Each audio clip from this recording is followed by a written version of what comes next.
ಕಣ್ಣೆರಡು ಕೇಳಿವೆ ಬಾಕೆ ಇದು ತುಂಟ ಮೌನಾಚರಣೆಯು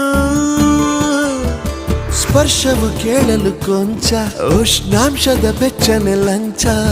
ಶುರು ಜಂಟಿ ಕಾರ್ಯಾಚರಣೆಯು ಗೊತ್ತಿದ್ದು ದಾರಿ ತಪ್ಪಿದಾಗ ಬೆವರಿನ ಹನಿಯು ಹುಚ್ಚೆದ್ದು ಹಾಡು ಹೇಳಬಹುದೇ ಒಳಗಿನ ದನಿಯು ಇದು ಆವೇಗದ ಲಿಂಗನ ಹೋಗಿ ಬಂತು ಪ್ರಾಣ ಶೃಂಗಾರದ ಹೊಂಗೆ ಮರ ಹೂ ಬಿಟ್ಟಿದೆ ನಾಚಿಕೆ ನಮ್ಮ ಜೊತೆ ಠೂ ಬಿಟ್ಟಿದೆ